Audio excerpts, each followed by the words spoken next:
Chris Guns at ATG Radio here with one-time Keith Thurman. Keith, thanks for taking time for ATG Radio. Deep in training for your June 27th fight for the interim WBA welterweight championship against Argentinian Diego Chavez. How's camp going so far, champ? Camp is good, man. You know, I'm feeling good. I'm just real happy, real excited this fight. Happy to be performing on Showtime come July 27th. Yeah, and after your last fight against former champ Jan Zavik, you called out Paul Malignaggi and Tim Bradley or Devin Alexander. It was already pretty much decided that Paulie was going to fight Adrian Broner at that time, but you made it clear that you wanted the big names next. How is it difficult getting up for a guy like Chavez in your next fight? Kind of unknown? No, it's not really difficult because he's got the number one ranked position. You know, so regardless of how many people in the world of boxing know of him, he's created the position for himself, and all he's really waiting for is a chance to really break out. Pretty much almost the same thing that I'm waiting on. So I really like the fight because to me it's almost like a evil playing ground. He's ranked number one by the WBA. I'm ranked number 4. You know, I just see it as a truly good, fair fight. You know, he's a strong puncher. I'm a strong puncher. He doesn't have too many more fights than I do. I think it's excellent matchmaking, and you know I really look forward to it. I think it's a fan-friendly fight. You know, considering who I have out there to face right now, a lot of people are just busy. They're tied up, and with those circumstances, I think this is a great fight. Yeah, another one of your you wanted a championship fight. I guess that was the most important thing, but since then, Golden Boy. The last fight with Zavik was a WBO title eliminator, so logic told you that Tim Bradley was probably going to be the next guy you fought. But since then, Golden Boy and Top Rank decided not to even negotiate fights between their fighters anymore. How frustrating is it to you to be an obvious person who suffered from this beef, this bickering that's going on between Golden Boy and Top Rank right now? You know, I can't lie, you know, it does hurt a little bit, you know, because, you know, I worked my whole life to just prove myself in the world of boxing that I'm one of the best, you know. But this is what the world of boxing is. This is how it's being ran, you know. Everybody knows it, and the fighters have to deal with it.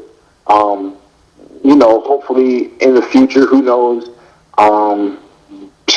if they'll ever make a fight together, but you know, there's still other fights out there. Luckily, you know, Golden Boy and Top Rank do not own all the fighters in the world.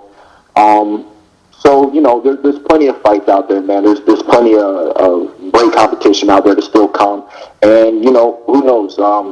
Contracts run out. Timothy Bradley might get free one day, and you might see him go up against a few Golden Boy fighters.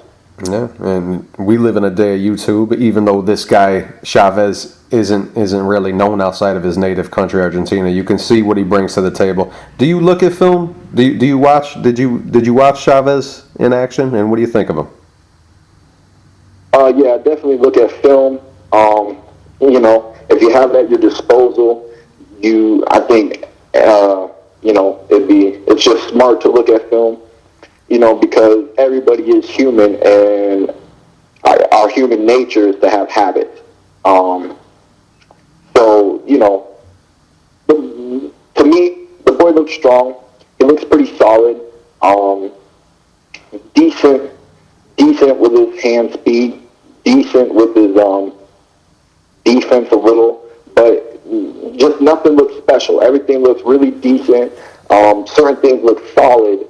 But, you know, like I said, nothing special. So to me, I just see a very solid fighter, a good, solid fighter. But he just doesn't have anything that's going to throw me off come July 27th. And I believe I'm going to show him things that he has never seen in the ring before. And he's going to realize that he's outclassed real quick. Yeah, I think the experience level, I think your last 2 fights with former champions like Carlos Quintana and Zavik, I think that's going to be the difference maker. When I look at his record, the only recognizable name on his ledger is against an older Omar Weiss, who already had 10 losses on his record at the time of the fight.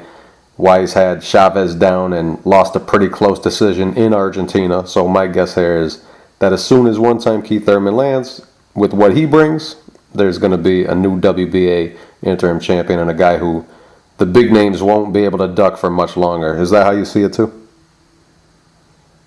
Yeah, some people have to work a little bit harder than others in the world of boxing. Some people straight out of the amateurs, they're in great hands, and there were people that want to move them and want them to be right at the top. And I just feel like I have to work a little harder. We got the number one position in the WBO. Now we're going after the number one position in the WBA. I'll grab up all the number one positions if I have to before I get a world title, if that's what it takes.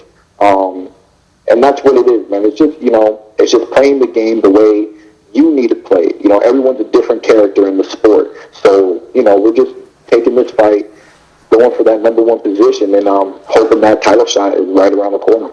Isn't it kind of strange, though? You're this hard-hitting, one-punch knockout guy from America, and there's not yet a big clamor to see you. Some guys have it so easy, and some guys, like you said, have to work harder for it, and you're one of those guys. I mean, is it a little surprising to you that people just don't demand to see you? Like, to me, it's must-see TV when Keith Thurman steps in a ring. How come it didn't translate to the rest of the public yet? You got to just get out there more. You got to get out there more. It's got to be seen. Going up in my career, I was shown on ESPN once. You just got to let the public see you, man. I feel great about my career. I'm still young, 24. I'll be 25 later this year. And, I really don't have no complaints, man.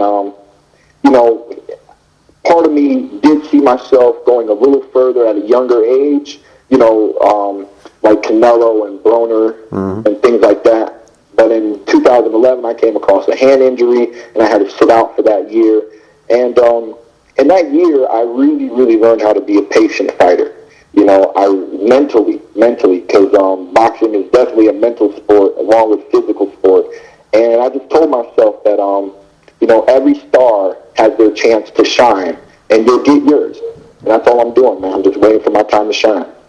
Yeah, you mentioned Canelo and Broner. I mean, Canelo's a redheaded Mexican, and Broner gets his hair combed in the ring and talks like nobody. So I don't know what you could do. Maybe move to Mexico and get your hair braided in the ring.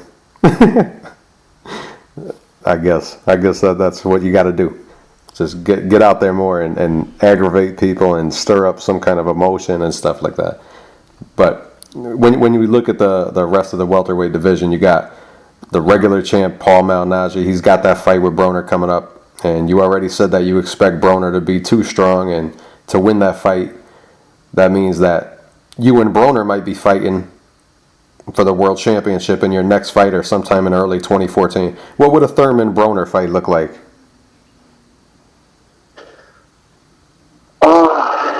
It would just look like action, man. Hands flying, It'd be a great fight, but I don't see that fight happening. I don't really think Broner's heart is in the welterweight division.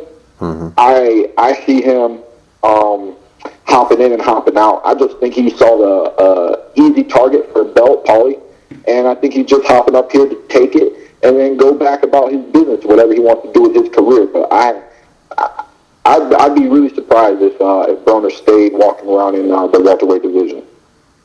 So you expect him to move back down in weight, whether he wins or loses? Technically, that's what I see. He moved up 2 weight classes. How many times does a fighter do that and stick to the move? I just think there's a lot of other fights for him in the smaller divisions, and as long as he can still make the weight, he'll do it. Like I said, I think he's playing hopscotch right now. I think he's jumping over to the welterweight division to grab a belt and then move back down. So we'll see. But, like I said, man, I called out the world of boxing, man. I'm ready for anybody. I'm a true fighter, true warrior of the sport, gladiator 100%. All they got to do is give me the phone call and send me the contract, and we sign it. And there were those rumors that he was knocked out in sparring he is a lightweight moving up 2 divisions, so he might not stick around. What'd you hear about his being knocked out? Did you hear anything at all? Do you even get involved in the rumors? No, you just hear it, you hear it, and it is what it is, I mean, every fighter can be put down. That's why my nickname's One Time. It doesn't just express the power and the capabilities that I have and what I can do to my opponent, but also expresses what can happen to me every day that I decide to step in the ring. So, hey, it happens. I'm pretty sure he got up, I highly doubt he was put to sleep. And, you just keep moving forward, man. It is what it is, It's not about getting knocked down. It's about getting back up. The old saying. Yeah, and your next fight's against an Argentinian guy. A fight between you and another Argentinian guy who fought on Saturday, Marcos Maidana, would be a scintillating fight. He got a huge win against Josecito Lopez on Saturday night. For as long as that fight went, Marcos Maidana and Keith Thurman would be can't miss TV. You'd have to see that fight. What do you think about a fight between Thurman and Maidana? That would be incredible. That was a fight that was supposed to been happen. If you wonder, that was supposed to been happen. That was supposed to be my first HBO appearance. They hopped out of the fight saying that that he wanted to fight some other people before fighting me. So hopefully, I hope he's warmed up. I hope he's tuned up. I hope he feels strong as a welterweight now because, after I get this number 1 position in the WBA, he's number 2 right now, and I would love to, scrap with him in the ring any given day of the week. Plus, like you said, the guy that I'm fighting now is an Argentine fighter. Maidana is an Argentine fighter. There's a lot of Argentine fighters coming up, and who, even Matt Teeth one day might be in the welterweight division. Mm-hmm. So, someone's going to have to take care of them, and I don't mind doing the job. Yeah, and you got the IBF champion Devin Alexander. That was being talked about too. He actually got a win, a lucky win, a lot of people think, over Marcos Maidana. He seems to be waiting and hoping that Floyd will give him a big money shot. What do you think of Devin Alexander at this point? You even think about him much? Not really. A lot of these welterweights to me are not a threat because if you know your boxing and you know what they've done in the past few years, a lot of these guys 2 years ago were at 140. Mm-hmm.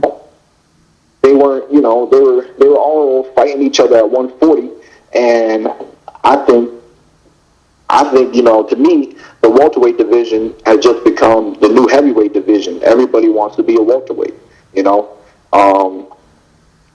It's easier on their weight, whatever. They say they're getting bigger, whatever they have to claim, and they're all moving up, trying to make fights, trying to get in the ring with Floyd Mayweather. I can't blame them. I want to get in the ring with Floyd Mayweather. So it is what it is. As far as Devin, ever since he's lost to Timothy Bradley, I think he's been coming back pretty strong. Boxing really good, but I still think they haven't put him in that real test fight since his loss. So it'll be interesting to see what's going to happen to Devin and who they put him in with next. Yeah, and you mentioned how One Time signifies not only your nickname and your one-punch knockout, but signifies what could happen to you. And Manny Pacquiao found out in his last fight what could happen, what One Time could mean for him. He coming off that big knockout loss at the hands of Juan Manuel Marquez, he's coming back and fighting Brandon Rios. Of course, those guys are top-ranked fighters, so you probably won't share a ring with them at least anytime soon. What do you think about that fight, though? Brandon Rios, Manny Pacquiao. I think Brandon Rios is a very lucky man. I think he hits a lotto. I think that's how that's what we'd say in the world of boxing. Because I don't really believe that Rios has done anything to deserve such a fight. But top rank, Bob Arum, he does business the way he wants to do business, and if the networks buy it, they buy it. The fight's going to be held in China, correct? Am I right? Yep. From what I heard. It's interesting, man. Pac-Man fighting in China. I'm just interested in seeing what kind of numbers and what kind of fan base on an international level Pac Pac-Man and boxing gets in general. It should be a pretty good fight. You know, both guys come to fight. They both get hit, so it should be an action-packed fight for the most part. I don't see it going the distance. You know, I see Pac-Man winning by a KO or TKO. But, you know, Pac-Man, you know, technically he has a back-to-back loss, as a buddy of mine mentioned to me when pointing out, you know, why they chose the opponent that they chose. And, you know, he kind of does need a comeback fight. And so he's fighting Brandon Rios, you know. Yeah. How tough do you think that is for Manny Pacquiao mentally to come back, especially after that last fight, getting put to sleep? I mean, the Tim Bradley win you could excuse and say bad judging. A lot of people think Manny deserved that decision, and could be easy to get over for a fighter, especially if you weren't undefeated in the first place like he wasn't undefeated. But after coming back from being put to sleep like that, how hard do you think it's going to be mentally? Honestly, I don't think he is going to have too much of a problem, because if he did have any form of a problem, he just wouldn't do it. You know, the man's made enough money to where, you know, he's only stepping in the ring if that's what he wants to do. You know, so, you know, I see Pac-Man as a true warrior, another gladiator. You know, I mean, he sat there and he's fought with the best of them and had some tremendous brawls. And, you know, he just still has some fight in him. You know how the fight game is. Some fighters, no matter what happens to them throughout their career, if they have fight left in them, they need to get it out. And I think that's what Pac-Man's doing. He's still got some fight left, so he's going to keep moving forward. Yeah, and I did want to ask you about China. You mentioned it already. Bob Arum seems to think that China is going to be like the Far East Vegas, a big player in the game. They got more people in that country than any country in the world, over 1 billion. I think they got a big percentage of the whole world's population. So, and they got all that money and all the funding that they have to go into it. How good do you think, or how good do you think boxing will be in China, and how good do you think China will be for boxing? Would you want to go there yourself and fight? Yeah, you know, I think, you know, well, for myself, you know, it's part of my dream to travel the world and box a little bit. You know, just growing up and knowing how Muhammad Ali, you know, fought in Africa, and the big movement he was able to create. You know, and how Tyson fought in Japan. Mm-hmm. You know, boxing does have a history that goes worldwide, and it's entertaining on a world level. So I have no objections to going to China and performing in China, and you know, even just bringing increasing the fan awareness of China when it comes to the world of boxing, and you know what's going on. You know, they got their one Olympian. I know a lot of them are excited about that. You know, their Olympian boxer, and a lot of people are staying in touch with his professional career early on.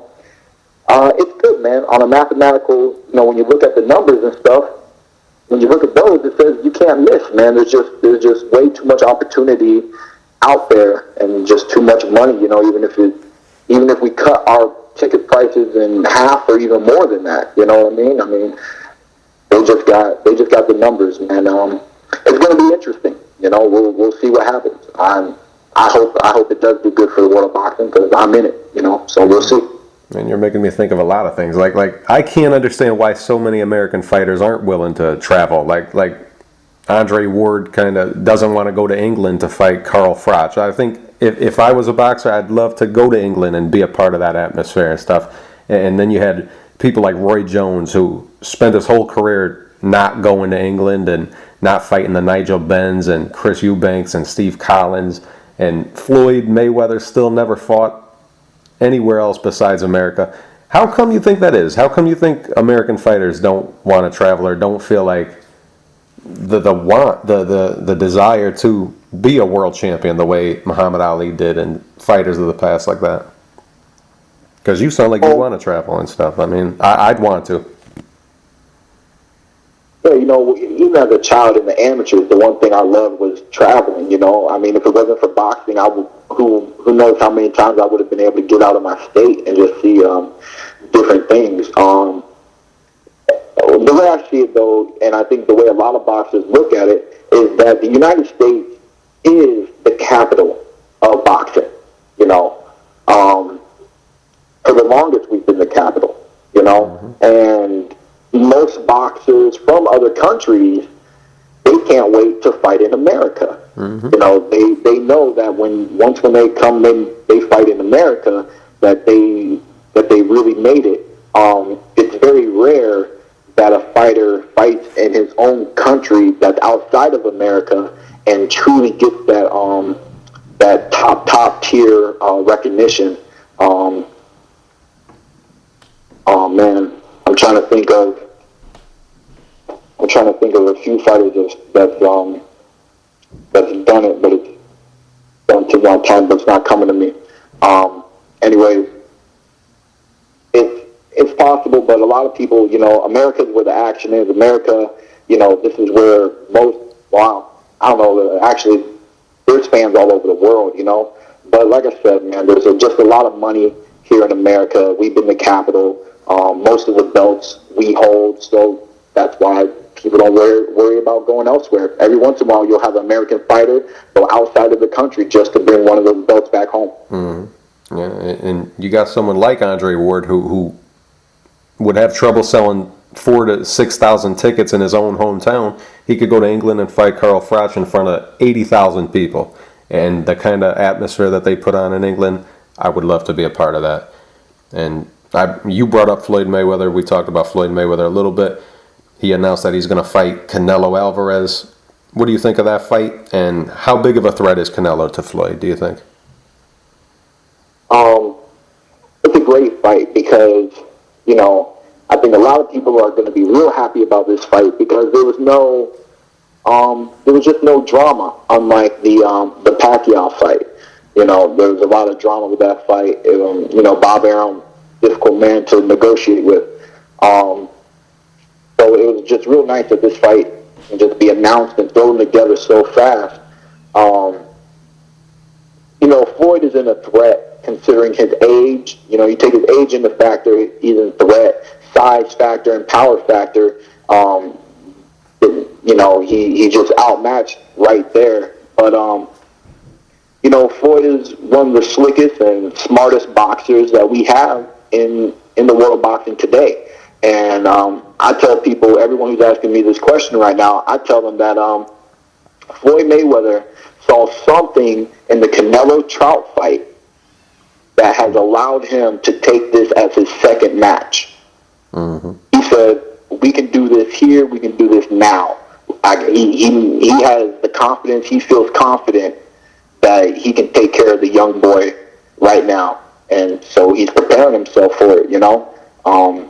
You know, a lot of people don't put in the work that Floyd puts in, and it's going to be a tremendous fight. I favored Floyd, but one thing is I do not expect Floyd to win by KO because he didn't drop Guerrero. I don't really believe that he'll drop Canelo. And because I don't think he has the power to drop Canelo, I think Canelo might take a punch to give a punch. And I think that might be something that Floyd might have to watch out for, is Canelo just forcing his way in, you know, forcing his way through. So it's a great fight for the world of boxing. I'm looking forward to seeing it. Matter of fact, I'll probably be there to watch. Yeah, and a lot of people are calling Floyd a hypocrite because he had Canelo come down to 152 and didn't go all the way up to 154. And he criticized Manny Pacquiao for not fighting Miguel Cotto at his best weight. What do you think of that aspect of it? Do you think Floyd's a hypocrite for having Canelo come down to 152? And how do you think that would affect Canelo? Well, honestly, I think it was a smart move because I think Floyd had one or two, you know, Floyd's always smart, man. Floyd's always going to do what's best for him. And, you know, he's going to negotiate the fight and he's going to want to set some terms. And even if I was Floyd, if I was literally Floyd Mayweather in Floyd's position, because you got to remember that Floyd didn't start his career out as a welterweight. Floyd's not naturally big. So because of that, either Floyd Mayweather was going to have to create a catch weight or he would have to put a rehydration cap on. A lot of people are surprised that there's no rehydration cap. Yeah. Well, to me, it's either this or that. You know, for Floyd to demand everything, then that means it's obvious he just wants to be in control. So he said, come down to 152, and then we'll fight with no rehydration. So Canelo's still going to be able to rehydrate up to 170 or whatever he wants to get up to or is capable of getting up to. Unlike if he would have made the fight at 154, you know it doesn't really make a matter on what weight Floyd makes it, because Floyd's going to weigh in underneath the weight no matter what, you know? Yeah. So if he made it 154, Floyd would still step on the scale 150, 152, you know?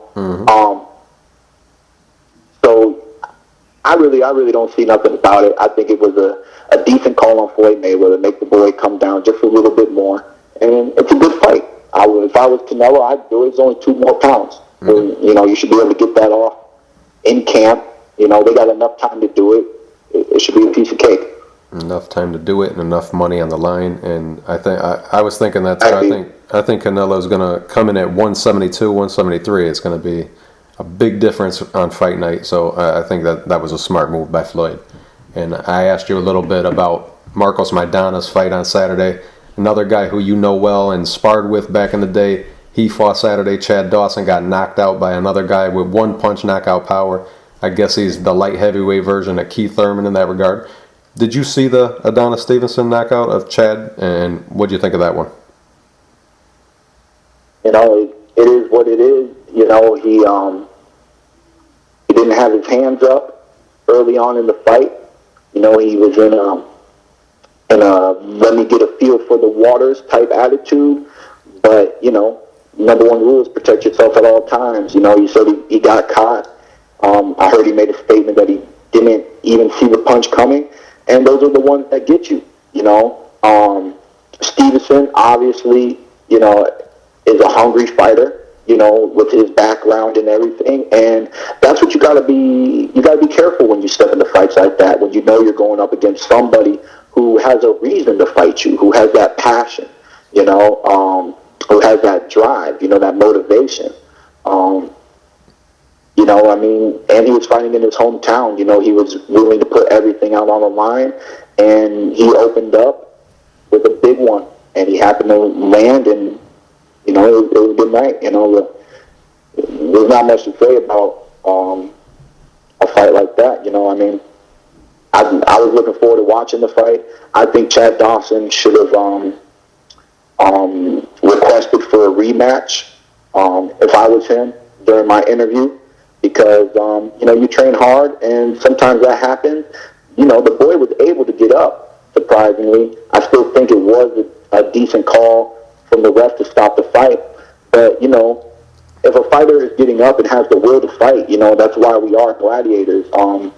You know, but it's a very, very tough call. You know, if he would have said continue, a lot of people probably would have bashed the judge for that too. You know, so it is what it is. But I would have definitely requested a rematch, because knowing Chad Dawson personally, you know, he could give a way better performance. Mm-hmm.